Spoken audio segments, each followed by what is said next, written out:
byagamba wallahi ndaira Allah ma an'ama Allahu alayya min ni'mah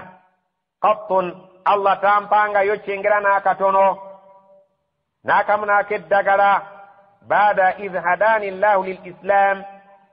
oluvanyuma katonda leyandaga obusiraamu n'ensiraamuka a'zama fi nafsi nenkiwulira nga kizitoye ennyo mu mutima gwange min sidiki rasulillahi sallallahu alaihi wasallam alla akuna kadhabtuhu ng'ekyengera kye yampa ne mbuulira nnabbi amazima ne sisobola kubeera nti mubuulira obulimba. Ekintu ekyo nkyebazanga era kyali kyengera kinene okuva bukya nsiraamuka mpulira nga siwulirangayo kyengera kiringa kwogera mazima nga bwe nayogera ne sirimba. ahlika kama halaka alladhina kadhabu nesizikirira nga bwe bazikirira abo abalimba bazikirira naye nze nempona songa wadde nali mu buzibu naye ate kati ndi mu ssanyu. inna allaha ta'ala qala lilladhina kadhabu mazima Allah ya subhanahu wa ta'ala yayogera kwabo abalimba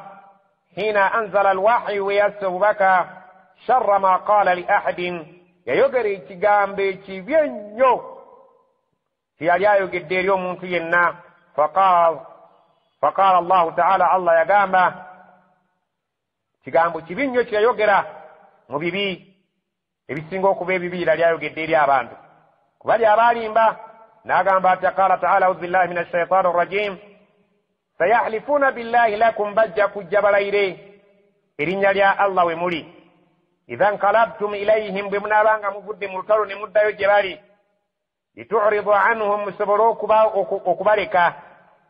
fa'aridu anhum mubaawukaneko mubaleke nga bwe balayidde innahum rijsun ezo nagisi zennyini wa ma'awaahum jahannam era obuddo bwabwe jahannam jazaan bima kanu yaksibun eyo nga yempeera olw'ebyo bye baakola. wayahlifuuna lakum laba bwe balayira mu maaso ga Allah we muli dala bwe balayira mu maaso gammwe balayira erinnya lya Allah we muli litardaw anhum musiime bye boogera fa in tardaw anhum yadde munaabasiima kebyo bye babagambye kungulu nga balimba fa inna allaha la yarda ani alqawmi alfasiqin Allah nno tajja kusiima bigambo biva ku bantu bakyafu ng'abo aboonoonyi. aya nga bwe twagiraba mu surati tawba 95 aya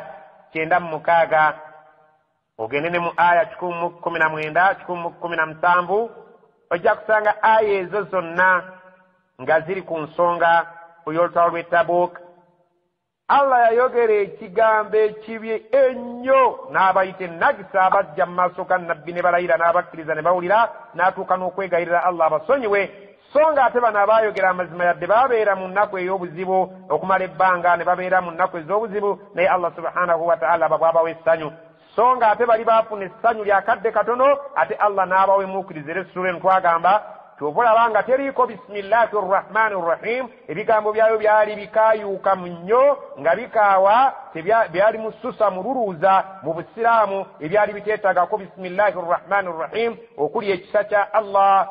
nga asaasira kibuna abamugondera n'abatamugondera ku luno Allah subhanahu wa ta'ala ebigambo bye byali bya bukambwe eri buli gurupu yonna ey'abamushirikin ey'abannanfuusi ey'abasiraamu ey'abeesikattiza ebigambo bye byali bikambwe nnyo era essula eno kyeva eyitibwa alfaadiha. alfaadiha kitegeeza okuswaza mwanika buziina yayanika obuziina bwa buli muntu n'aswalira mu lujjudde. qala Ka'b agamba kunna twali khulifna ayuha thalatha nga tusikatu abasatu ensonga zaffe an amri ulaika alladhina qabila minhum rasulillahi sallallahu alaihi wasallam inama halafu lahu fe ensonga zaffe abasatu zakeereyezebwa ne zibeera nga zipendinze zirinze Allah asalewo songa ez'abano abaabayira ezaabwe ezo baazikolerako awo fabayahum nabbi n'abawerera wastaghfara lahum yakkiriza bye baayogera n'abasabira ne Allah abasonyiwe wa arja'a rasulullah sallallahu alaihi wasallam amran ezaffe n'agira nga azisizza akasiisa ate azitadde eri Allah asalewo hatta qada Allahu fihi akutuusa Allah bidhalik akutuusa Allah subhanahu wa ta'ala bwe yayingira mu nsonga ezo n'azisalawo. qala Allahu ta'ala Allah agamba وعلى الثلاثة الذين خلفوا nti tauba yatuuka okubuna n'esingiramu n'abo abasatu abaakeereyezebwa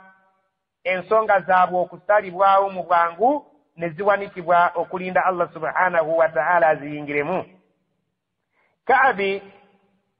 radiyallahu anhu ekigambo khullifu ye teyakitwalanga bwe twali kirowoozezza. Endowooza gye twakivuunuliramu eyasooka yali egamba khullifu abaasikattira obutagenda, naye ye tekyamunyumira n'akivuunula khullifu abaasikattira okusalawo ku nsonga zaabwe ne zigira nga zikyayimiriziddwa okulinda Allah lw'anaaziyingiramu. Ye bw'atyo bwe kyamunyumiranga okukivuunula, so kusikattira butagenda ku lutalo, ensonga zaabwe zaasikattira ne zirinda Allah aziyingiremu. walaysa alladhi dhakara mimma khullifna takhallufna anil ghazwa, nti sekyo kiri kye tubadde tulowooza nti ekyokusikattira obutagenda ku lutalo, nedda. wa innama huwa takhlifuhu iyana, kusikattiza nsonga zaffe kuzikeereya, wa irja'uha n'okuzissa akasiiso bagirenga bazikuumireko ebbali, wa irja'uhu amrana amman halafa lahu, nti ensonga zaffe ensonga yaffe egirenge ewummuziddwa ekeereyezebwe, egirenge esikattiramu, tuleke okugisalawo ereke okufaanana amman halafa lahu, kubana abajja ne balayira mu maaso ge, wa atadhara ilayhi, buli muntu ne yeetonda ku lwe, faqiila fakubila minhu, ne bakkiriza okwetonda kwe. Hadisi eri muttafaqun alayhi. Allah subhanahu wa ta'ala bw'atyo bwe yayingira mu nsonga z'abasatu oluvannyuma lw'okubeera nga yabateeka mu kaseera akazibu, embeera n'ebaddugalira, ne Nabbi sallallahu alaihi wasallam n'abateekako akazito, awamu n'okubeera nti baali basahaba balungi nga bulijjo bazze babeera naye mu ntabaalo. Naye Allah subhanahu wa ta'ala yatuuka ekiseera n'ayingira mu nsonga zaabwe ne babeera nga ate yali ennaku bafunyeemu essanyu. So nga ate bali abaalayira mu maaso ga Nabbi sallallahu alaihi wasallam baawulira essanyu mu ntandikwa, naye enkomerero y'obulamu bwabwe bwonna ne babeera nga ate bawulidde buzito bwereere. Wadde nga beenenya ne baddamu ne bakola ebirungi, naye enkovu eyo yabasigalamu. Beerabira nti Allah subhanahu wa ta'ala yabuulira Nabbi sallallahu alaihi wasallama bye banaayogera abaasikattira abannanfuusa bye bajja okulimba nga ne Nabbi tannaba kutuuka mu Madiina. Yali ategeera bulungi nti bw'anaatuuka mu Madiina bajja kujja babeereko bye bamugamba era n'abibabuulira. Nabbi sallallahu alaihi wasallama yali yabikkulirwa, era ne bajja ne bakola kyekimu, ne beeyanjula ne bateekawo excuse zaabwe, ate bali ne boogera amazima, amazima ne gabataasa, bano ne balimba, ate obulimba ne bubayiwayo. Allah yayogera ekigambo ekikaawu gye bali, n'agamba nti sayahlifuuna billahi lakum, mujja kutuuka e Madiina abannanfuusi bajje balayire erinnya lya Allah we muli, idha nqalabtum, bwe bunaaba muzzeeyo eka. Laba bwagamba Nabbi nga tannaba nakutuukaka, obuswavu obuli awo. Ilayhim, gye muli, bwe munaaba muzzeeyo, idha nqalabtum ilayhim, bwe munaaba muzzeeyo gye bali. Litu'ridu anhum, nga kye banoonya mu kulayira kwabwe nti mubaveeko, mubajjeko kandere. Fa'aridu anhum, mubaleke nga bwe bali, mubaawukaneko, mukkirize bye boogera, naye nga mukimanyi nti innahum rijsun, eyo ennagisi yennyini mu byenzikiriza. Wa ma'awaahum jahannam, abantu abo be bannyini abajja okuyingira jahannam. Jazaa'an bima kaanu yaksibuun, olwenga y'empeera ejamu ekyo kye bakoze ne bye bajja bakola ebitali bituufu. Kati omuntu eyabanga ayagala okulaba abantu b'omu muliro yatunuuliranga ku baasigala, era ng'oluusi ebikolwa byabwe tebyalinga birungi,